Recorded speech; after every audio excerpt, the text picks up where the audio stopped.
Welcome back to the Ultimate Cleveland Sports Show. We back at it.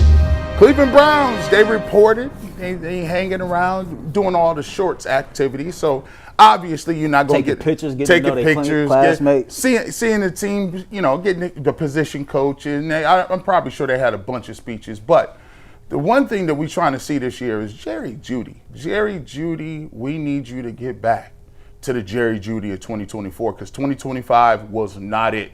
It was so loud he had to do the celebration like this.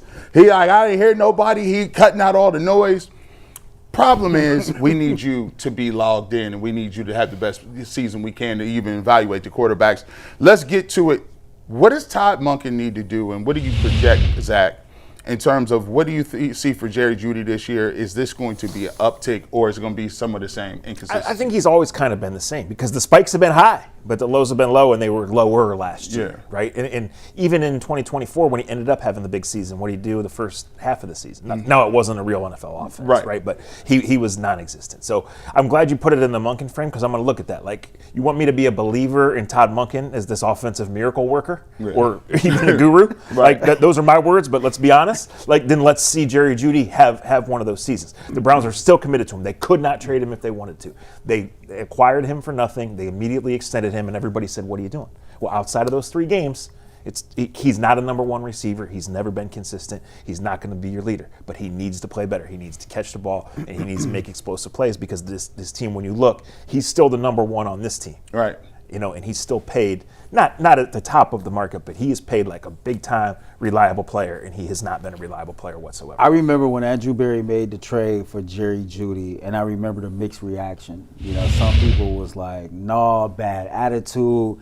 It didn't work well in Denver. Other people was like, well, the production never showed up because he never really had a quarterback. And then when Andrew Berry gave him a deal right away, Andrew Berry was trying to outsmart the system because some wide receivers were getting signed at $20, $25 million a year, and he was trying to avoid that being the case. Then he performs his first season, and despite the drops, because the drops were an issue his first season, I kind of had the thought process that the fans walked away okay with Jerry Jeudy. They was cool with it.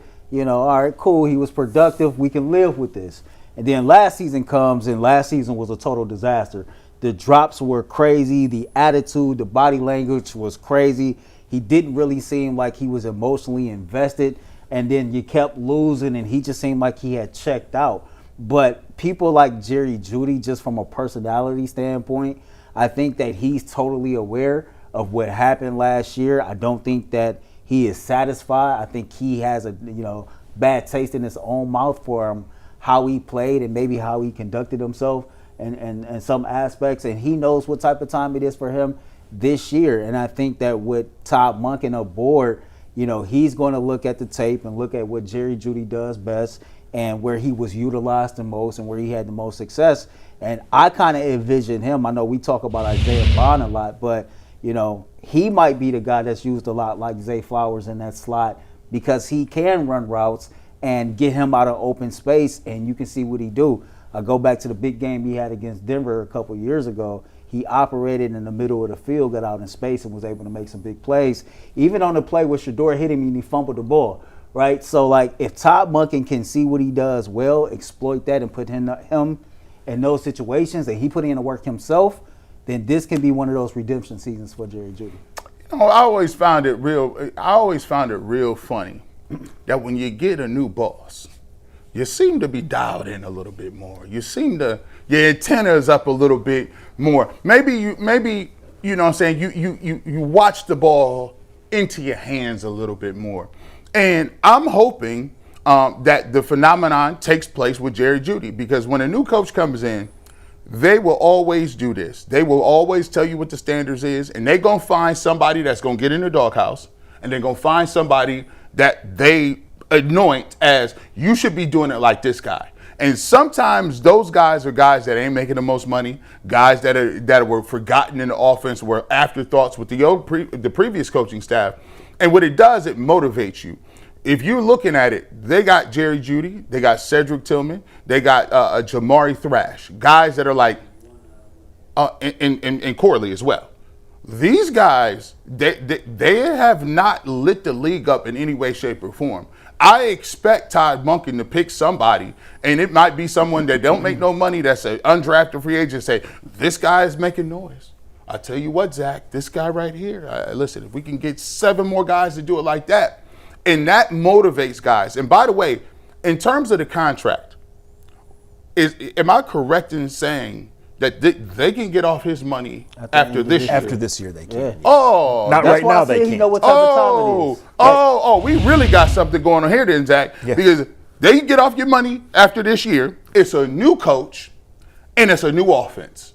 So you're going to have to be completely dialed in because there's no pecking order anywhere. They want you to be the guy, and especially if they bring in another receiver, the highly touted guy, if it's a Cardell Tate or Jordan Tyson or Mekhi Lemon. Now you got a first-round pick moving forward with a new coaching staff. Yeah, I think when you look at the guys across the league that are up there in drops, like Jeudy's not the only one who has some production, but that's what's maddening about him. He does have some production. Yes, he can play. Right? And that's what's maddening about the whole thing. 2 years ago, Sean Payton said, we're done. We're not extending this guy. The Browns said, we'll take him. And awful start to the year, record-setting game in Denver, right? Like you talk about like that play in Las Vegas, that sums him up. He's open, he accelerates, he explodes, and then all of a sudden that happens, right? Like 10, 12 drops in a season is not excusable, right? And That's so nice. we'll see. Who's going to be the quarterback? What are they going to ask him to do? The guy has top-level explosion, and the guy can play more than one position. That puts him there. Like teams are going to take chances on him, but this is probably his last chance. He'd be wise to Man, think about it. Larry Fitzgerald ain't had 10 or 12 drops in his whole career. Right. Like, that is wild, man. I mean, we're not asking you to really block. We're not tackle. He's not playing punt gunner in practice.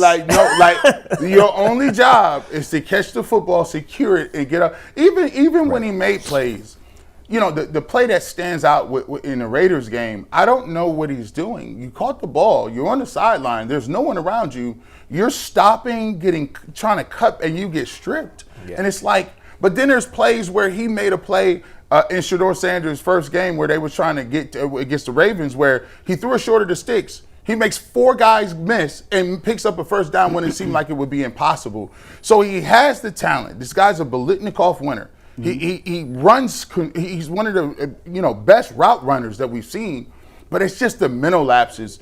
And the thing that you have with the Cleveland Browns is you can't rely. If you're relying on Jerry Jeudy to be your number one receiver, it's just and tough. they would tell you that they never intended to do that, but they did it, right? Like they paid him like a number 2, they got him, but all of a sudden they ended up last year with him as their number 1, and it was a disaster. Last point on what both of you all said for me, about this year being that big of a year because the Browns can't get off his money. We talk about this year's wide receiver class, and those guys, it's not that much separation.